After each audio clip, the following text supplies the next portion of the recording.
sore ini saya berada di Desa Pojoksumo. Ya, kehadiran saya di sini untuk menemui Dek Raffi dengan kedua orang tuanya. Ini beliau Pak Zainal, bapaknya, kemudian ini ibunya. Dan saya memang di sini untuk menemui yang bersangkutan karena inilah Dek Raffi yang kemarin viral di media sosial, di mana di media tersebut Dek Raffi ini ditendang oleh prajurit kami. Nah, waktu itu saya datang ke sini untuk meminta maaf kepada Dek Raffi khususnya dan keluarga atas tindakan yang dilakukan oleh anggota kami.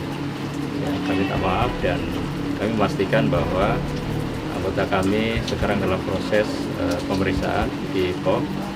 Kemudian yang kedua, saya ingin memastikan kondisi Dek Raffi sekarang seperti apa. Ya.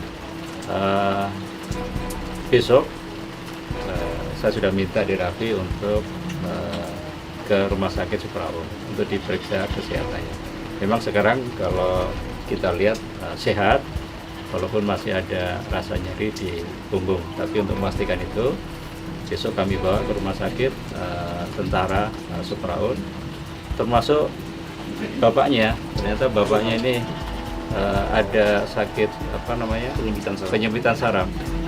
Jadi saya akan fasilitasi untuk Dek Raffi dan bapak untuk kita bawa ke Rumah Sakit Tentara Supraun untuk diperiksa, dan di manakala perlu perawatan kita akan bawa.